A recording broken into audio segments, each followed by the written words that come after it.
Hey everybody, it's Jason Blaha here, and I had someone ask me, what do I think about squats versus leg presses for purely leg development? So let me put on my +5 hat of weaponsmithing, work on scaling up my crafting a little bit, and let's talk about this. Now, it's always an interesting question when people ask things like that. They'll oftentimes ask something like, is X a better exercise than Y for this specific goal? And sometimes it's just for a body part. And here's the problem with asking that question. Is that all that you want out of your training? Meaning, just like when a person asks, is this a better exercise for my biceps than that? Is biceps literally the only thing you care about? In which case people say, well, no, obviously not. But if my goal is to get bigger biceps, I should do the best exercise for my biceps. Only if getting bigger biceps is literally the only goal that you have in life.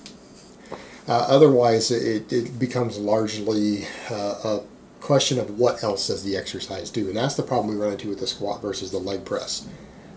If they were exactly equal for leg development, then obviously the squat would be the superior exercise. It would be the one you would do. Why? Because it grows other things in your body.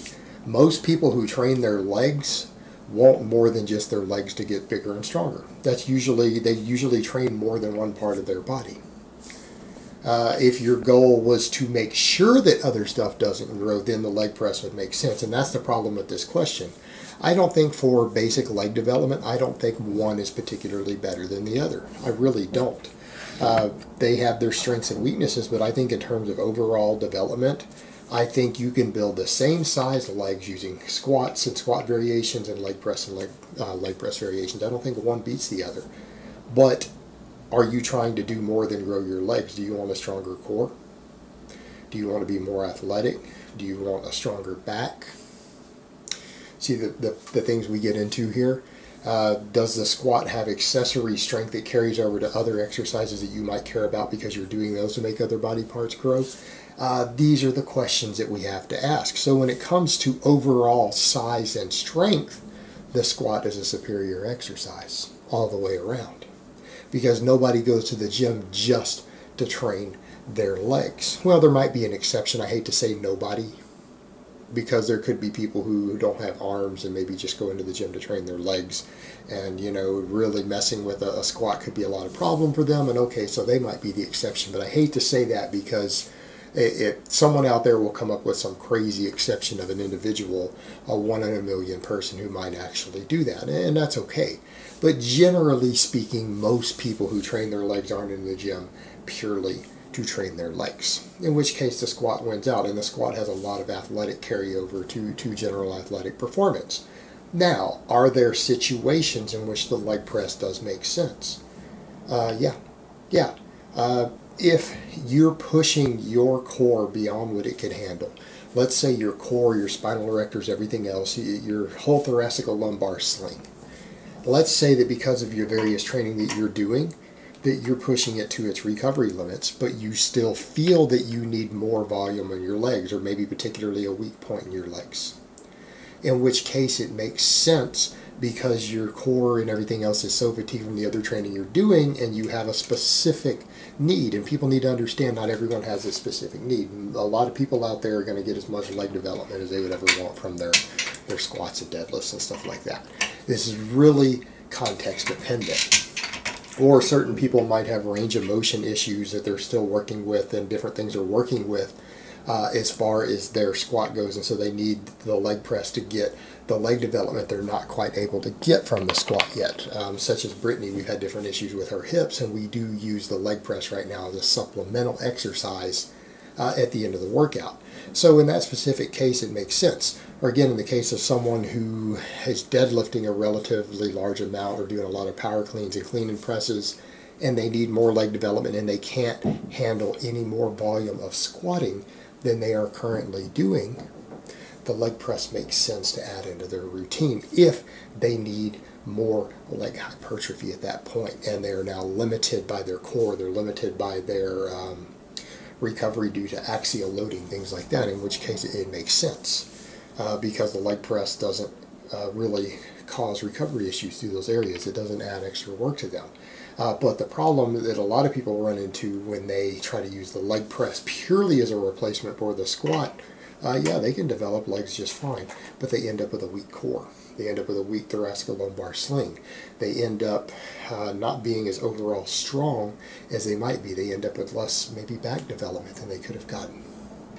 So therein lies the issue of balancing. Do we need an exercise that starts taking other things like the torso and stuff more out of a lift, or the core more out of a lift, because we've pushed those things already to their recovery limits? But it doesn't make sense to remove them when you need more of those. For just like when we would look at something like a curl versus a chin-up. Any person who knows that their back needs a lot more work, their lats are really lagging, really shouldn't be sitting around doing curls. If their lats need a tremendous amount more work, they shouldn't be doing curls, they should be doing chin-ups to get their biceps bigger. Why? Because all the data we've seen shows that chin-ups are just as good as curls. Chin-ups are just as good as any type of curl for growing your biceps. They are. But again, we run into a workload issue of how much back work can you handle and still recover from it. But if this is a person who needs a lot more back work, it makes sense to kill two birds with one stone. And that's what it comes down to. Exercise efficiency. Is exercise that you're doing able to fulfill multiple roles for you and still fit within your maximum recoverable fatigue, maximum recoverable volume, things like that. It makes sense to use a multi-purpose exercise anytime you can get away with one. It just makes sense in terms of time economy, exercise efficiency, things like that. It's when we reach a point to where the other body parts or the recovery issues that that exercise might bring into play become a limiting factor. It makes sense to go ahead and fill in some of your additional volume with something that removes those things. In this case, a curl versus more chin-ups for some people, not necessarily everyone. Adding a leg press instead of more squatting at a certain point. But again, these things are always context dependent.